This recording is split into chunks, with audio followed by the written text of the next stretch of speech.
Hello, everyone, and welcome to today's webinar, 3 Key Conversations for Sibling Partnerships to Succeed in Succession.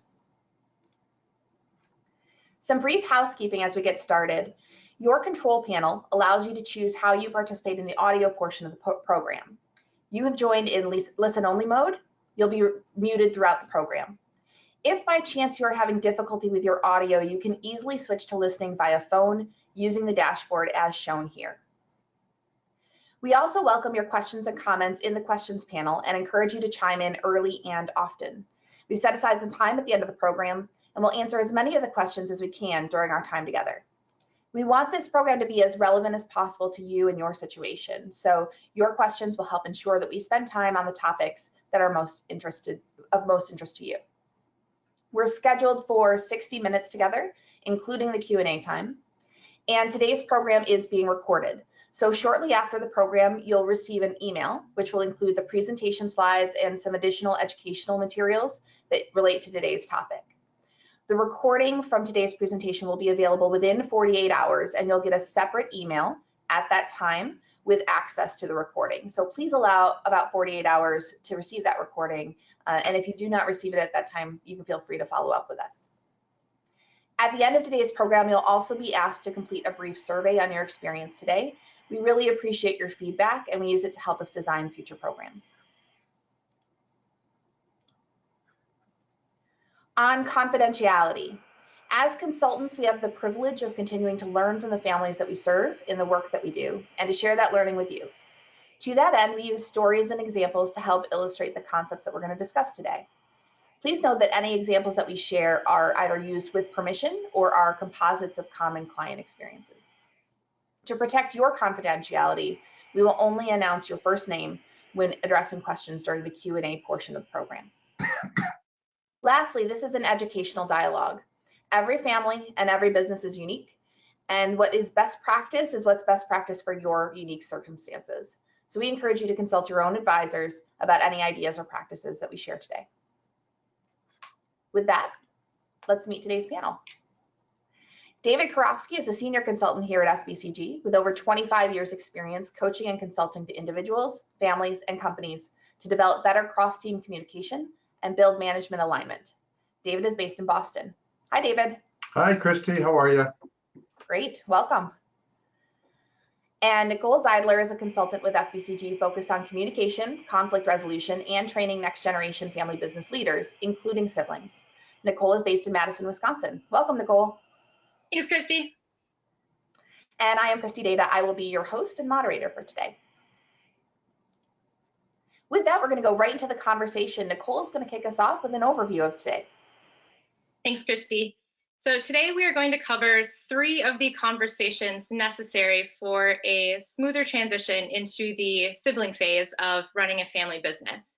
So these conversations in our discussion today are going to center around roles and decision-making, leadership, and ownership. So to get us started, we're going to cover a few family business basics to build the foundational knowledge and to give us some context. So first, a little bit of praise and some brags for family business.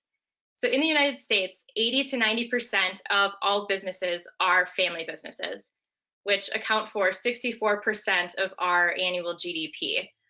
It's also responsible for 78% of the creation of new jobs.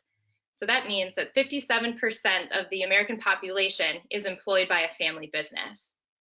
So you'll probably recognize most of these logos here on the bottom, some of our largest companies. And conveniently for our discussion, they're also family businesses. You know, Nicole, I'll give you one quick fact.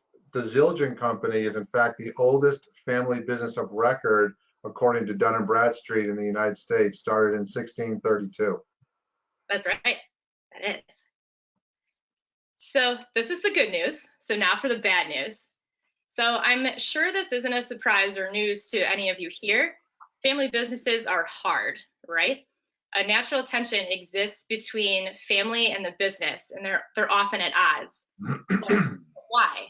So on one side, we've got the family. So that emphasizes harmony, relationships, acceptance, with the main goal of nurturing successful, happy adults. Then in the opposite corner, we've got business. That stresses results, competent employees. Mainly, we have the goal on the business side of profits, right? We're in business to make money, which is completely different than the motivators of the family. So we have the family, we have the business. So then putting these into the same ring, we actually create one more opponent or a level of complexity, and that's ownership. So in this model, it's often referred to in the family business research world, so you may have seen this. So today we're going to focus on how this looks and plays out in the sibling phase of a family business. So because the ownership phase, or ownership circle in the sibling phase becomes particularly evident. Brothers and sisters are controlling the business together through some form of ownership, which we'll get into a little bit later. The business relies on a sibling team to work together effectively to lead, which we'll also cover.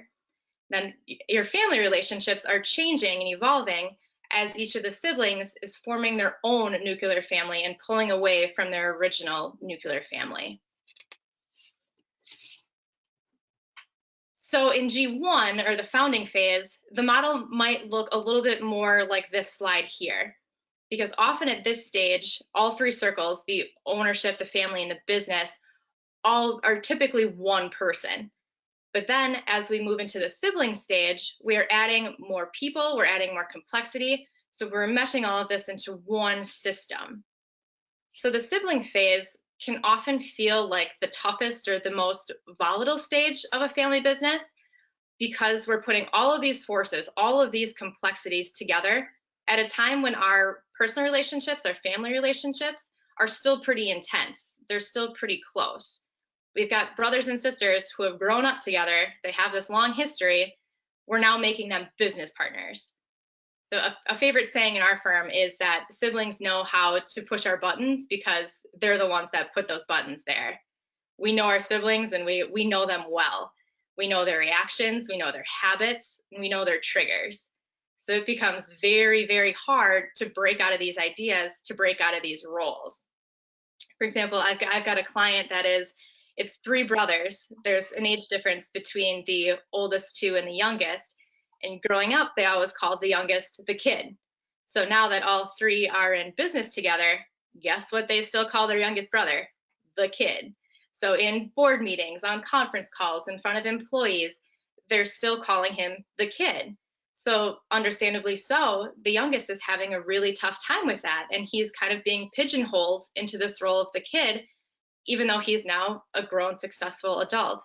So we have to be aware of these kind of preconceived, predetermined roles and avoid bringing them from the family circle into the other circles as we move into the sibling phase. Yep. So now that we've got our background, let's start to unpack some of this sibling baggage by digging into some of the stumbling blocks that come up in this phase of a family business. So first, we've got roles and decision making, which is who decides what and who has the authority to do so. Then we've got leadership, which is who will lead the company into the next generation. Where does the buck stop? And then lastly, today we're going to talk about ownership. What does ownership look like as we're changing the group dynamics? We're bringing in siblings rather than just one owner. So what needs to change as we move into this new phase of leadership in our family business life cycle? So to start navigating through these different conversations, David is going to kick us off with roles and decision making. Great, thanks, Nicole. So one of the first conversations you really want to be able to have at the sibling level and even the level above that is who's going to be doing what in the family business and who has what authority and what autonomy to make decisions and to drive progress within the family business. So the first piece with respect to roles and responsibilities is you want to make sure you're finding the right seat on the bus. And so what does that mean? What we're really talking about is not only who's going to be driving the bus, and Nicole will talk about that with respect to leadership, but also finding your place within the family business. What's your role? What fits your skill sets? Matching that with the needs of the business at the same time.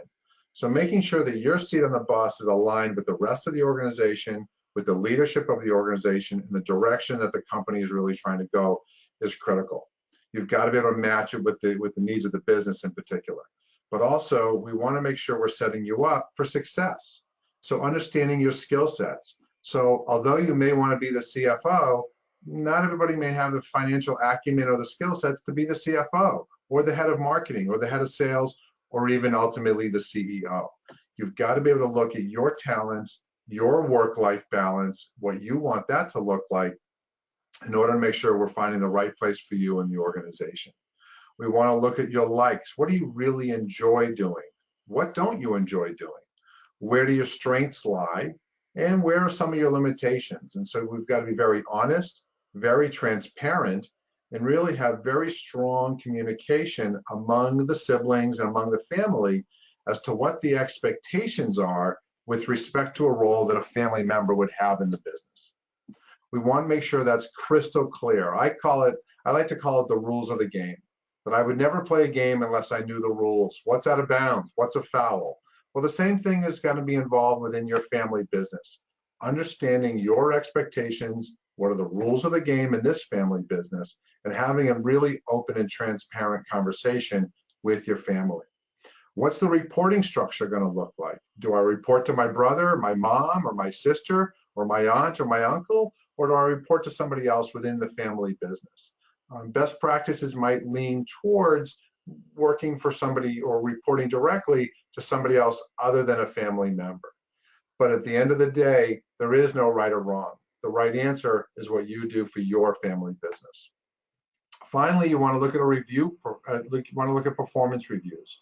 You want to monitor how is somebody performing, and so that ultimately, if there are some changes that need to happen, you're prepared ahead of time, so that we're not caught off guard or we're not surprised by any type of a conversation or performance enhancements or changes that need to be made.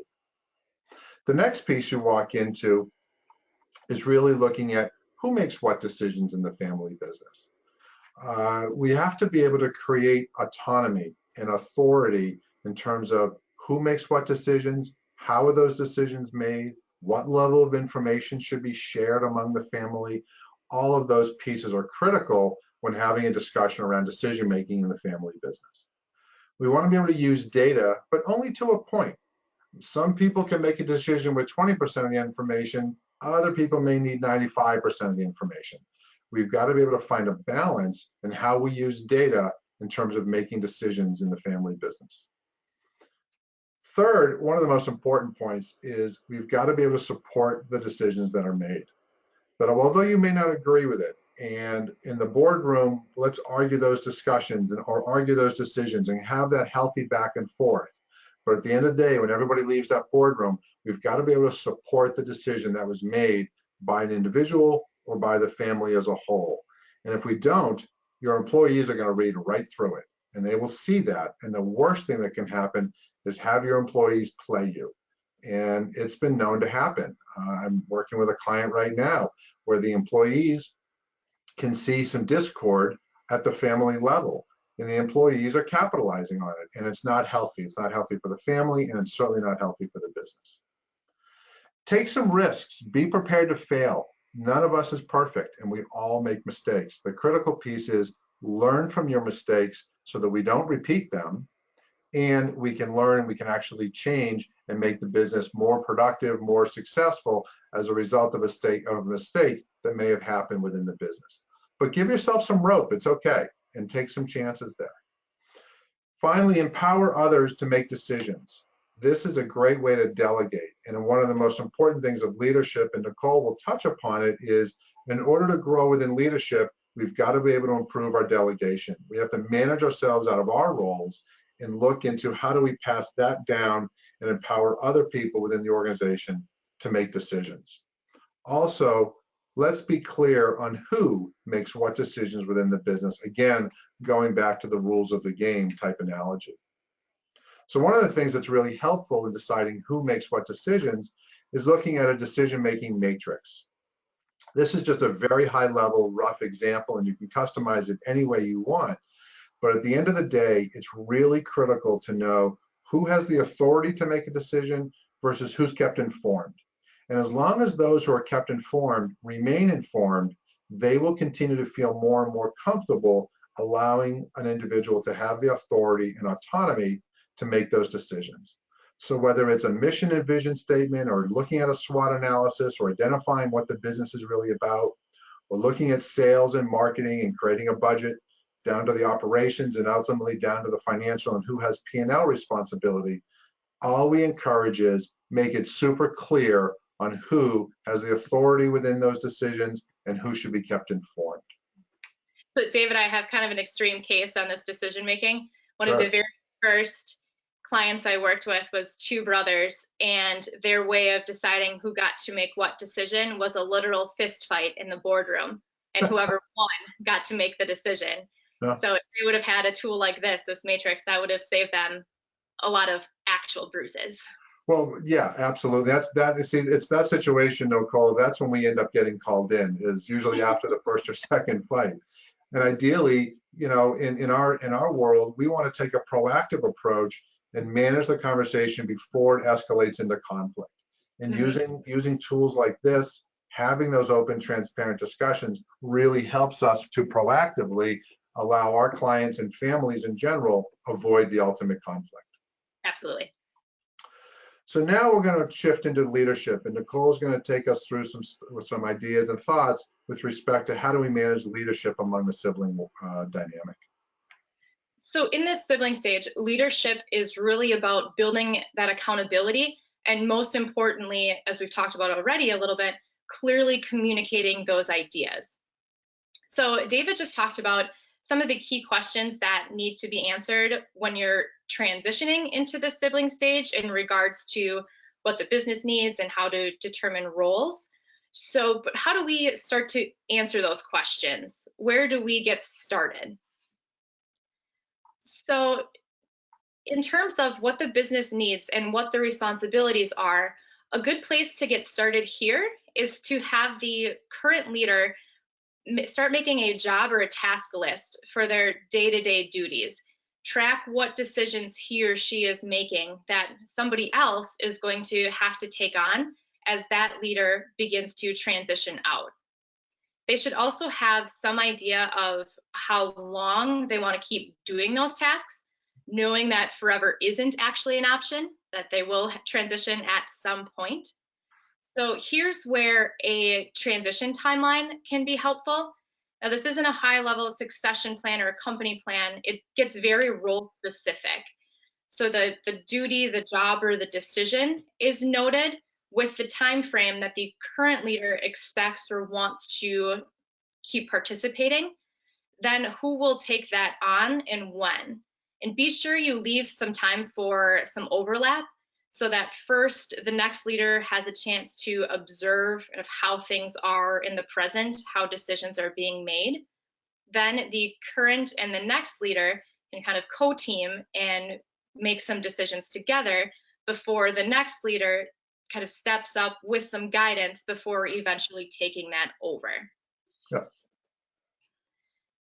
So then, in terms of managing expectations, David mentioned the importance of very clear, very explicit expectations. The key point to remember with leadership succession is to clearly communicate those. More transitions fail going into the sibling phase because of poor communication and a lack of trust, rather than the next gen not being prepared. It's all about communication and miscues. And kind of like we talked about before, you've got this history, so it's easy going into the sibling phase to assume you know what is expected of you and assume that others know what your expectations are of them, when that's probably not the case. So this communication could be rather informal, or it could be a little bit more structured and formal through family meetings or even a family employment policy. You know, Nicole, one of the biggest challenges that I've seen in the sibling dynamic is when you're going from a first generation, usually a sole practitioner, down into multiple siblings across, is kind of who is the ultimate leader. And you know, I always joke that you can't fit 3 butts in 1 leather seat, and so it's like who ultimately is going to run the business. And managing those expectations, understanding the needs of the business as well as the family is going to be critical here. And having that conversation along the way, that it doesn't just become a decision, but it's a discussion. It's critical. Absolutely. So funny you should mention who should run the business, because that's what we're going to talk about here. So really in the sibling generations for one of the first times, we have options. We've got options between siblings, but also with a non-family leader. Many family businesses at this stage can and start to look towards a non-family business leader rather than choosing amongst a team of siblings. I have one client right now that's 2 sisters and a brother, and they actually decided to hire a non-family CEO. They had all of the siblings are still involved in management and executive positions, but they've decided it's best for their family business to have a non-family member actually run the business. Yeah. So if we do decide to keep leadership though within the family, and we can flip to the next slide, please. How do we develop them into a successful successor? So these conversations here are questions that I asked of my parents when I was taking over leadership of my family business, but have also come up several times through my client work. So some of the best practices for leadership as we transition into the sibling generation is to not make it an obligation to join the business. Have it be a choice so that we don't start to build resentment immediately. We also, it's important to gain some outside experience if that's realistic. Sometimes it's just not realistic, but if at all possible, have the next generation work elsewhere to gain exposure to other businesses and gain other opportunities. And oftentimes they can learn so much working for somebody else that how often have you told your kids something and 100 times over, they hear it one other place and come home and they're like, Mom, guess what I learned today? Great, I've told you that over and over and over. So working somewhere else can provide them some learning opportunities that they may not get or may be getting within their own family business. Yeah. Also give them some goals, but also make sure, as we talked about in the first section, make sure there's some objective feedback. They need the room to make their own mistakes and learn from those mistakes. Also, increase responsibility for this next generation of leaders step by step as they're moving into successive positions. Let them take on a little bit more as they're moving up within the organization. Yep. And David mentioned mentorship earlier. This could either be within the organization, within the family or the company, or outside. They just need to have that resource, that backboard to go to for support. Yeah. So then on the flip side, what does the next generation need to do to show that they are a capable leader? They need to take initiative. They need to show their passion that this is something they care about and something that they are in it for the long haul. They need to push to take on more responsibility while keeping the current generation or their parents informed, and which is key in the sibling generation, as we talked about very early on with the 3 circles. This is where they need to begin to separate the business issues from the family issues, particularly amongst sibling teams. This is where things can get heated. So if we start to pull apart that model, the next generation needs to be skilled in separating business ownership and family issues. Yep. So now for our last piece and last crucial conversation for today, David is going to discuss ownership. Perfect. Thanks, Nicole. Mm-hmm. So when you're looking at ownership, there's a lot of different ways. There's a lot of different types of conversations you want to have here. It kind of starts with, what does ownership look like in our family business? And again, there's no right or wrong answer. The right answer is what works for your family and your business. But what will ownership look like? What's our new reality as we shift from one generation down to the next? Things are going to change. The ownership agreements change. The number of owners could change. Who gets ownership can change. So we've got to make sure that this new reality is really clearly discussed and agreed upon. And then understanding what components of ownership are going to change. So when we look at succession, we want to first start with, what are our even options? How do we transition the business? How do we transition ownership? Whom does it get transitioned to? And then how does it get transitioned? Is it sold? Is it gifted? What are the different ways that we would pass ownership down to that next generation? In terms of who gets ownership, it's really important here to talk about who are our partners going to be. You know, we can't choose our siblings. We are born into a family, like it or not. But we can choose our partners, and we can really be thoughtful about it. And a question that, although difficult to ask yourself and to ask others, is that if I were to start this business from scratch, would I choose my sibling as a partner? And it's an important question to think about. Doesn't mean you have to say yes or no definitively, but I encourage you to think about, what will my partner relationship look like with my brother or my sister? And this starts to get into the different concepts of wearing hats. What hat am I wearing when I make a decision? Am I a brother? Am I talking to my sister? Am I talking to my aunt or my uncle? Or am I a business person and I'm an owner and I'm a shareholder and I'm expecting to have certain results in the business because I own a piece of this company?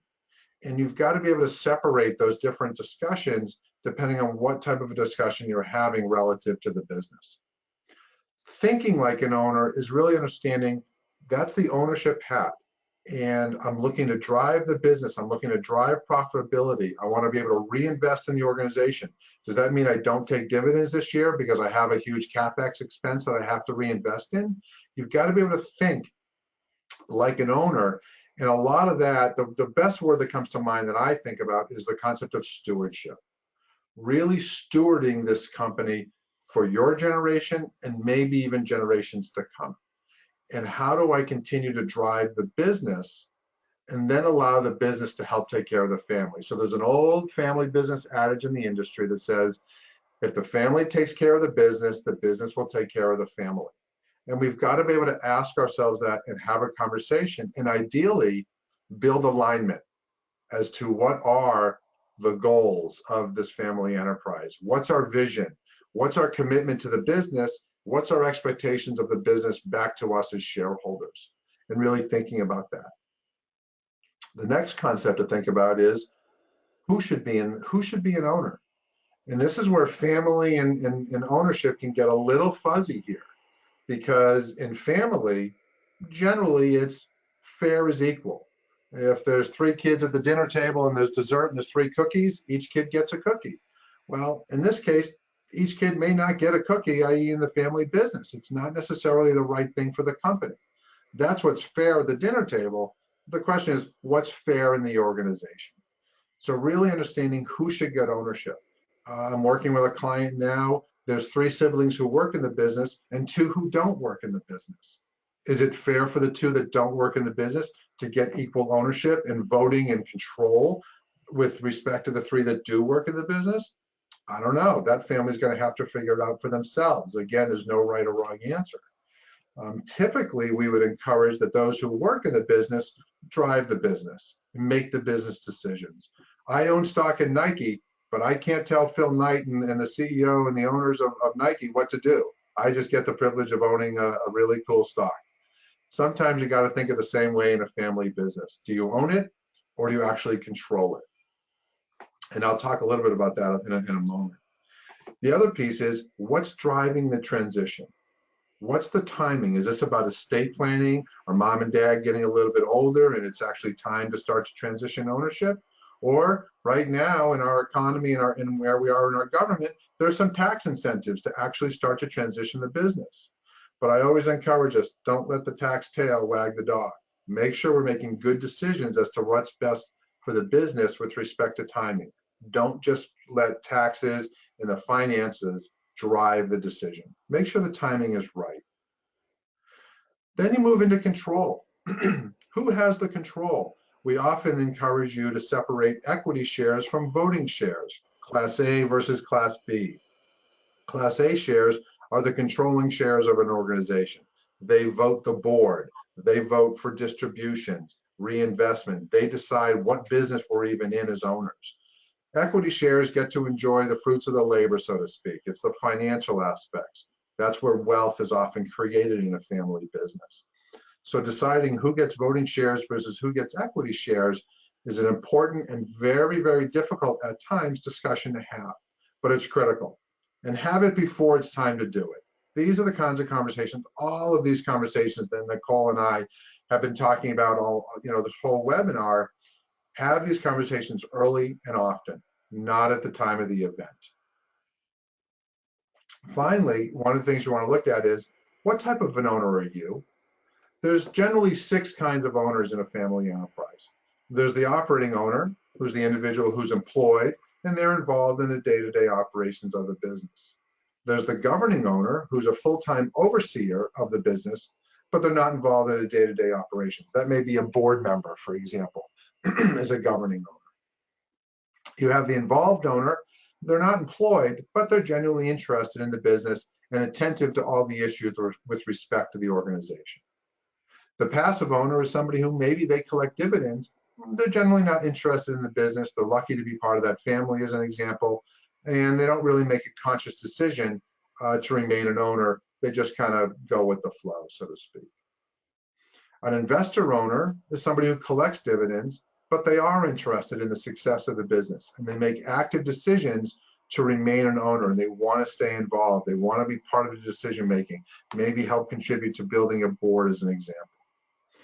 And finally, you have the proud owner. They're not engaged in the day-to-day business, but they're certainly proud to be an owner. So the question is, what type of an owner are you? And again, there's no right or wrong answer here. The right answer is what feels right to you. So be authentic to yourself, but talk about it with your family and understand, saying you appreciate the opportunity to be an owner here, but you really don't want to get involved in the business. That's a great answer because it helps set the expectations as to what your role is in the family business going forward. And I just want to reiterate what David is saying about there not being a right or wrong answer, because a lot of times as we're moving into the sibling generation, the operating owners and even governing owners can get very frustrated with the investor owners and proud owners, that they may think their engagement is due to lack of interest or they just don't care. So that's where we need to be really, really clear about the fact that it is okay that not everybody is an operating owner. I worked with a family earlier this month. There's 8 siblings, and there just isn't space in the business for 8 owners or 8 operator owners. So we had a family meeting, and so there's elements of all 6 of these types of owners within this family. And it took some facilitation, and it took some time to get to that understanding that it's okay to not have everybody working in the business, that you may not want everybody working in the business. That's a lot of stress on relationships and a lot of stress on the business itself. So coming to an understanding that these different motivations and these different priorities, they're okay. We just need to manage, again, those expectations and the communication we have around these different types of owners so it doesn't breed frustration and it doesn't breed that resentment. Yep. Yeah, absolutely. Great point, Nicole. Thank you. And then on to the next slide. This comes down to with respect to ownership, we have to be able to make decisions in the business, but we want to know what levels of decisions, who makes what in the organization. So there's kind of 3 main governance structures here that I'll talk about: ownership, board, and management. And owners are responsible for certain levels of decisions. The board is responsible if you have one in place, and then ideally management is also responsible. So as an example, owners, they set the ownership succession. How do we pass the business down to the next generation, and to whom? What's the board composition look like?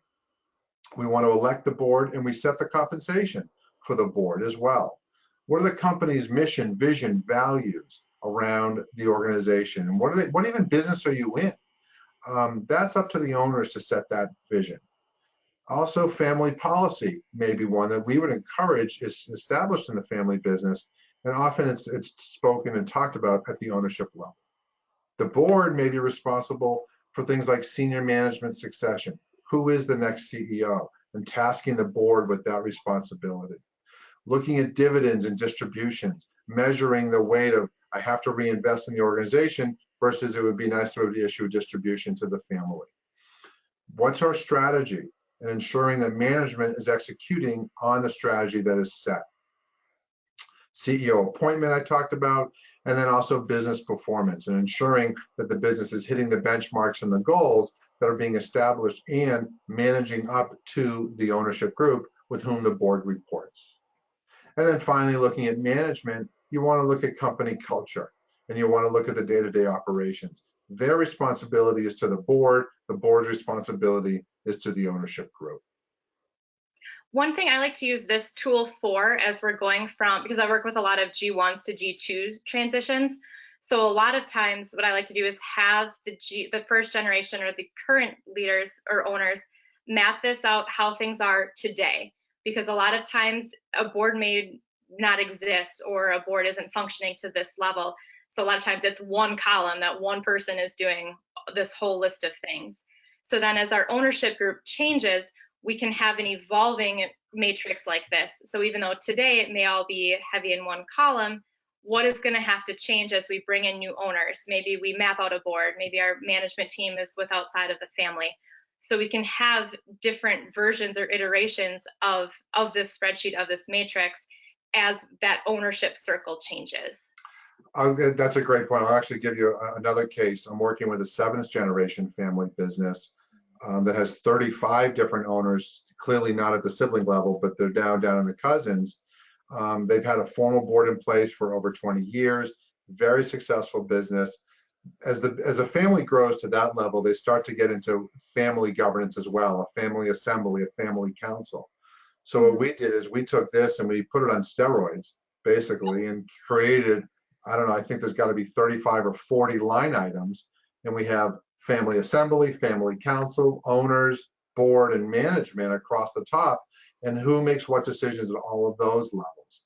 This is a 7th generation business. It's been wildly successful for over 100 years, yet they still wanted us to go back and dust this off and look at it this summer. And so it's a constant evolving, family businesses are a constant evolving piece. It's never set in stone. Yep. Yeah, Yep. absolutely. I think that's true of all the tools that we've given today, that this isn't a one-time deal, save in a spreadsheet, throw it in a drawer. This will change as your business changes. Yeah, no question. A very, very valuable tool. So to wrap it up, how do we bring it all together? You know, you've taken an hour out of your time today. You're all busy individuals. If you don't do something with it, then maybe you've left something on the table, and we don't want that to happen. We want you to do something with the information you're learning today. So with respect to roles and leadership and ownership, first of all, there is no single path to success. You've got to be able to start these conversations early. They take time and they take commitment.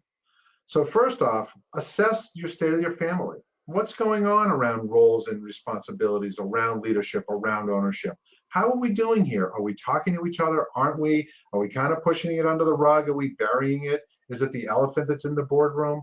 What are we doing around these 3 key conversations with respect to siblings and the overall family business? So number 1, assess your current state. Number 2, prioritize based on your assessment. Prioritize the key conversations. Depending on where you are in the evolution of a family business, right now you really may be very much focused on the roles and responsibilities of the incoming generation. Or you may be at that point, maybe that's been done a few years ago, and now you're focusing on how do we pass leadership or ultimately ownership. But prioritize the different conversations and then start to have them. And finally, what's going to come out of that will be a plan. Nicole referred to creating a chart, creating a timeline. We've created Gantt charts for families to really say, hey, listen, by September it's going to be this, by November it's going to be this, by 2020 it's this, by 2021 it's that. Map it out and really build a plan, because it will help you put it on paper, contextualize it, and then hold yourself and your family. You start to hold yourselves accountable as to start to put a plan in place in terms of having these different conversations. You do those things, you'll be golden. Ideally, one of the things that we've found to be helpful is to have somebody to help you facilitate those conversations. And sometimes bringing a third party in kind of reduces the biased opinions, and they can help facilitate a process. That can be a real strong advantage for a family business. With a facilitator or without, the bottom line is you've got to assess, prioritize, and build a plan. So with that, Nicole and I would love to open it up to some Q&A and hear from you all. All right, thank you, David and Nicole. I think what I come away from this discussion with is if I'm a member of a sibling team, there's some new frames for me to think about my involvement and what type of owner I might be and what my role is and therefore where I have influence and authority and some great questions to ask. So this is really helpful. Thank you for going through the discussion. I see some questions coming in, which is wonderful. Please, I think the discussion up to this point has been sort of broad and conceptual, but this is our opportunity to talk about what's going on in your families and what's top of mind for you. So please enter those questions into the chat pod. We'll get to those in just a moment. While those are bubbling in, a couple of additional resources we want to make sure that y'all are familiar with. We do have a program coming up this fall, October 17th and 18th here in Chicago, called the Family Governance Forum. We've been doing this for a few years now. It gets wonderful reviews, and it's really for people who are in families who are doing work on family cohesion and education and want to figure out how to make those efforts more productive, how to move them along faster, how to achieve the goals that you've set. So if you're interested in something like that, it's an opportunity to be with other family members and talk about their experiences as well as your own. You can check out the website. There will be some information in your materials about that as well. Also on our website, we have a huge library of articles on family business things of all kinds. The search box at the top corner will take you to pretty much any keyword you can imagine that relates to family business. We also have a selection of books that speak to these topics. Featured here on the screen is Family Business Succession, Your Roadmap to Continuity. There's also a book on siblings in the family business, which is great to talk about the sibling dynamic. Both are really valuable resources. And there's a collection of additional webinars, our past webinars that have been available. You can still sign up for those and access the recordings, and they're on there based on topics, so you can find things that would be interesting to you. So we're going to spend the rest of our time together on questions, and I will start pulling those from the queue. Again, feel free to pop more in if you have things that are on your mind. So the first question that I have here is from Lori. In a sibling partnership where it's decided that a non-family member will be the CEO, what are some ways that the ownership structure or hierarchy will look in the business while still respecting the needs of a CEO to be able to make decisions? So that's a great question, and Laura, you touch upon a trend actually that's happening. It's one of the more popular trends that are going on right now in family business is bringing in non-family leadership into the family business, either to ultimately run the business, or sometimes they're the gap between generations in terms of helping to mentor and prepare the next generation. That being said, the real question is what happens to ownership in this case? And I think that one of the things that family businesses really have to be able to focus in on is separating the concept of ownership versus leadership, and understanding that ownership doesn't equate to decision making in terms of leading the business. It's not a governing body per se, but it's an overseeing body. It's an opportunity and a privilege that often stays within the family business. If the question really is about what happens to ownership and decision making, they still have the ultimate decision. Ideally, there's a board in place or some sort of governance structure that can help with the decision making at the highest level, of which the non-family president would report to the board. So it's a very important layer to be able to put in a board structure to, frankly, to be able to support that non-family president, as well as to be able to oversee that individual as well. And so doing that would be a very wise decision for family business in terms of adding a layer of governance. But don't forget, at the end of the day, the ultimate decision sits with the ownership group. They get to call the shots in terms of the direction of the business, but I would have it be a very open and transparent conversation with respect to what are your expectations of the leader from the ownership group. Mm-hmm. And I can speak just a little bit more to the example I gave with the siblings that did hire a non-family CEO. So it's two sisters and a brother. They formed kind of an ownership council. They have regular owner meetings to determine the needs of the family and the needs of the ownership group. They do have a board. It's not quite yet as formal or effective as it needs to be, but it's a work in process. So they communicate their needs to the board oversees the CEO. Where they're running into some awkwardness now, all of the siblings work for the CEO. So that's where the board, we're still fleshing out how the board is totally going to function, because they're carrying out the desires of the family to the CEO, but then the CEO is also over the top in the business of these siblings. So those are some conversations we're still fleshing out. And as to David's point, where the board does need to be pretty effective to manage that situation, particularly at this sibling phase. Fantastic. I'm going to build on that, talk about the board. There's a question from Gordon. So if it's an advisory board, how does going back to the decision matrix, and I'll try to bring that back up, how does that change when it's advisory? And maybe you can expound a little bit on how the board role changes if it's an advisory board versus a fiduciary board. So I'll hit that. The key difference between a board of directors and a board of advisors is the ultimate decision, is the decision-making piece. So a board of advisors is simply that, is an advisory board that is guiding generally management, the CEO, in terms of how he or she is running the business. At the end of the day, the ultimate decision still remains with the CEO or the ownership group. That the board of advisors doesn't have any formal or fiduciary decision-making ability. A board of directors does. They have a fiduciary responsibility to do what's in the best interest of the shareholder group. And so they are held responsible, and in some cases even held liable to that position with respect to a board of directors. So the biggest difference in terms of the decision-making matrix with a board of directors versus a board of advisors is who has the ultimate decision. The family can still choose not to take the advice of an advisor, or the CEO can choose not to take it, which is not the case with a board of directors. And I think it's interesting to note, because we get a lot of questions around advisory versus fiduciary boards. There's always some sort of fiduciary board on paper somewhere, and oftentimes in families, it's the family owners and the independents are advisors. So there's still a fiduciary responsibility and a decision-making authority there, and it's whether or not the independents maybe have an official vote, and how those conversations play out in the boardroom versus in the ownership context. Yep, absolutely. Okay, a question from Hale. We are starting a G2 to G3 transition.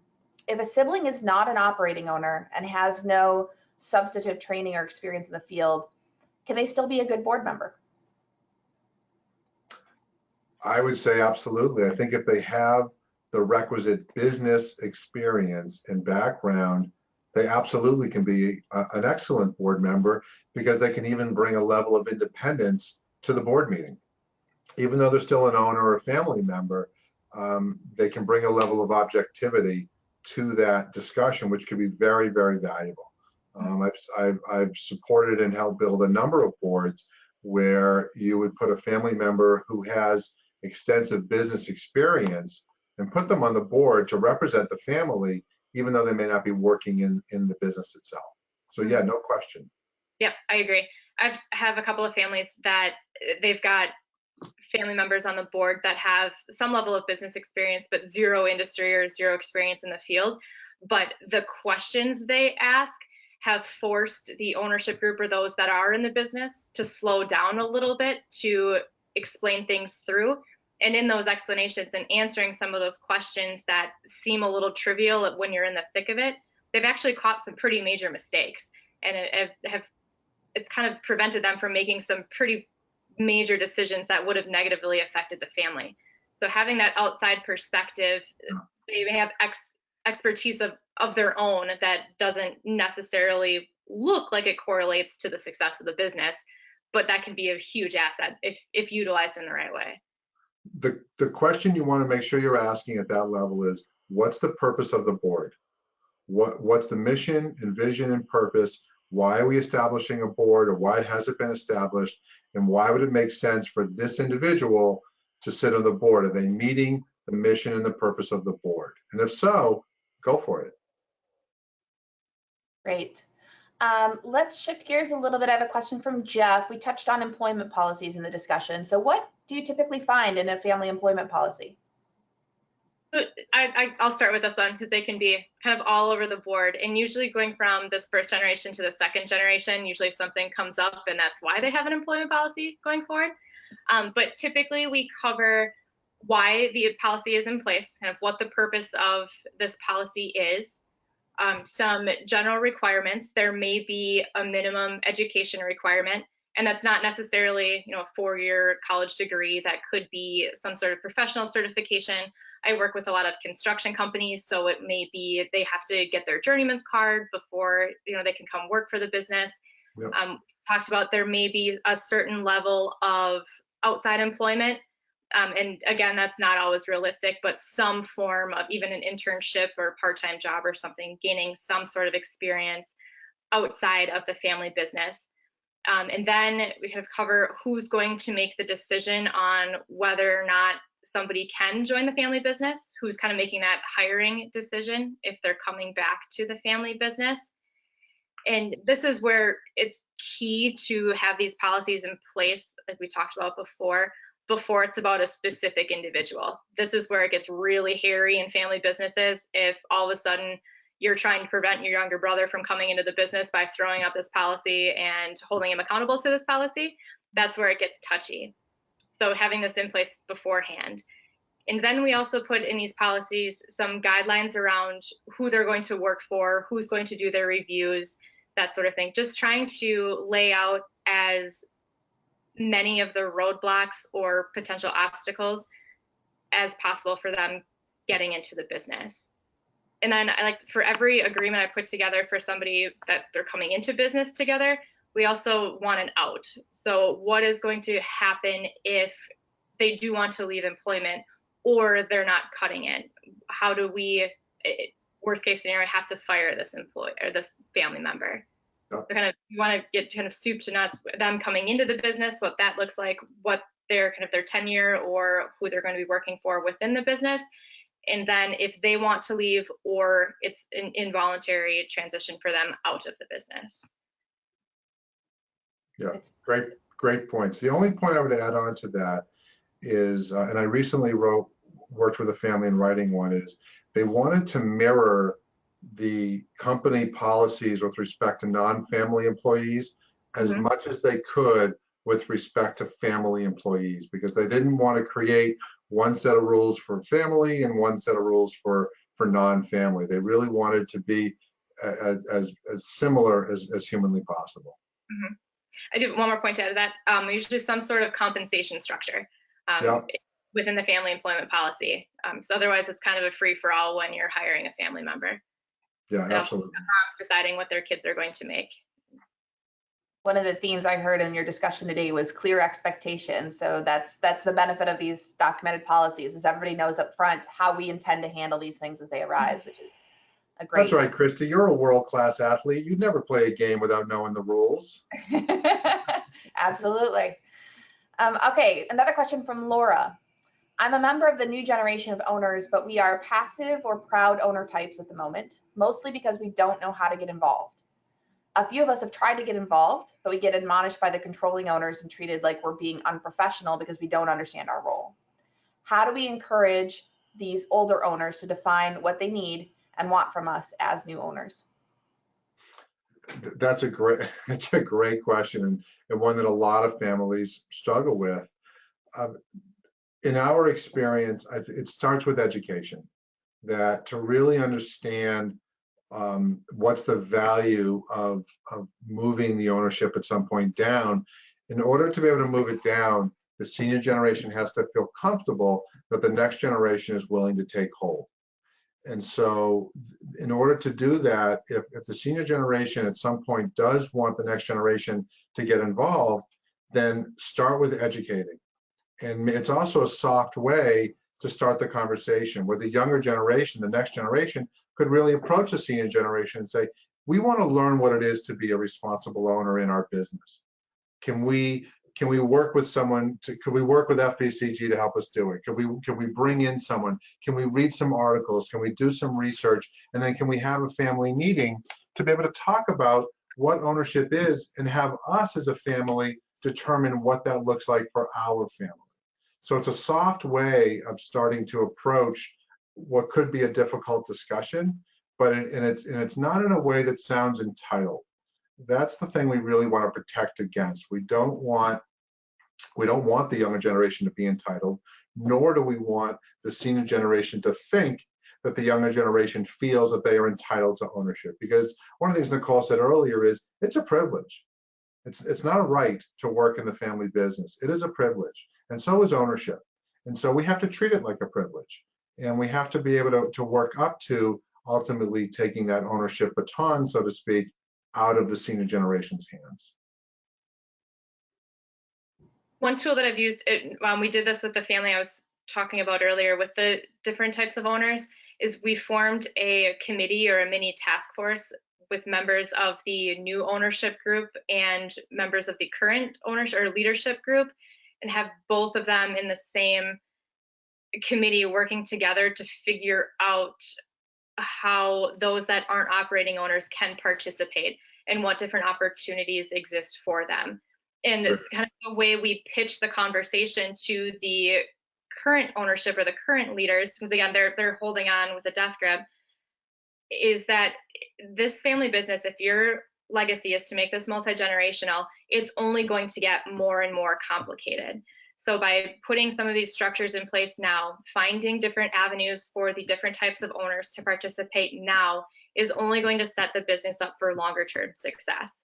So kind of putting it back on them a little bit to get that conversation going and kind of really impressing on them the importance of getting these things up and running, and then kind of having a mix of both groups so that both are represented as you're kind of figuring all of these possibilities out.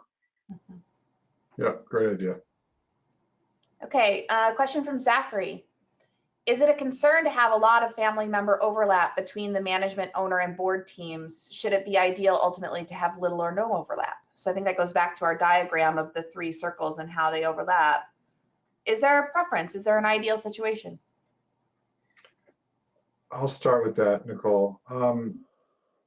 The answer is there is no ideal situation. I keep going back to it, the ideal situation is the one that meets your family. That being said, there are some boundaries here that we want to be careful of with respect to the board and management, because particularly if you have a CEO who may be sitting on the board, he may be she may be a family member, she may be a non-family CEO. The fact of the matter is that if you have family members that are reporting to that CEO and are sitting on the board, does it create a little bit of a conflict of interest? Because who do they, the board's working, the CEO's working for the board and the person sitting on the board, and then they all go back to their day jobs. And by the way, the CEO is now, managing that individual. So I think you got to really look at and almost create some guidelines as to what family members who are working in the business, what's the criteria to allow them to sit on the board. And again, a family that I've been working with for many years has said that if the family member is working in the company, they can't sit on the board because and they have a non-family CEO, because it does represent a potential conflict of interest there that we don't want to put the CEO in that position. And this is a formal independent fiduciary board with 3 family members and 4 non-family members. And so it's a real formal performing board, and they set that as the criteria because of what works for them. You'll want to be careful of that overlap and conflict of interest there. Okay. The overlaps get really, really heavy in the sibling phase because, like we talked about before, a lot of times you're going from one person to a couple of people. So the overlaps existed all in one person. So it's really tough to pull those overlaps out when you're running a business with your siblings. Yeah. We've got quite a few questions still in the queue, so I think we're going to take 2 more. This question is from Kevin. Can you speak to siblings that have spouses in the process or in the business? You want to hit that one, Nicole? Sure, I'll start. I've got a couple of them. So I've got some clients that the in-laws just aren't included at all. They just kind of are just on the outskirts and don't really participate. And then like this meeting I keep talking about with the different types of owners, they include their spouses in all of the meetings also. And it is newer for them. They went a long time without including the spouses, but I find the spouses can add some invaluable opinions. And even for those families that try not to have the spouses involved, they are in some capacity, right? These spouses have an influence and an ear in the business so my thoughts on it are better to include them so that everybody's getting the same message, everybody's making the same decisions, everybody's involved in the same narrative. That can help with a lot of the tension and a lot of the emotion that exists going into this generation. And they're Yep. also parents to the next generation, right? So they're important influencers as you look into the third generation. Yep. Yep, absolutely. I think transparency is an important piece. At the same token, I'll throw the flip side. To create some boundaries between spouses and the business is also important. We've been in a situation where a brother and sister could be killing themselves in the business, and they go back home and they vent to their spouse, and then Sunday dinner is a complete mess because the spouses are angry at the other family member, and they don't even know why. But the family members let it go. It's water under the bridge. It's long overdue. And so you got to be careful. We got to manage the dynamics there and the boundaries a little bit as well. Yep, absolutely. Good. Last question here, and there's a couple that touch on this theme about how we evaluate family members in the business. So do you recommend using outside independent board members to evaluate family members in the business? Should key employees have a role in assessing competence of those family members in the business? So as we think about creating good management structures for them, what are your thoughts on who should be evaluating them and how? I'll get started, and David, you can add in your thoughts. It kind of depends on the level of the family member. If at all possible, have them come in under a non-family member, but you also need to make a culture that it's okay for that non-family employee to objectively evaluate the family member. That gets tough where they feel like they have to just give them all thumbs up and praise because they are, they have the right last name.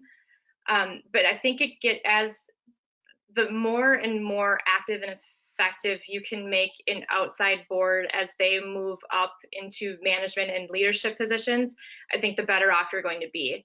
I have a family right now where they've kind of lost all of their outside board members, so the board is just strictly family.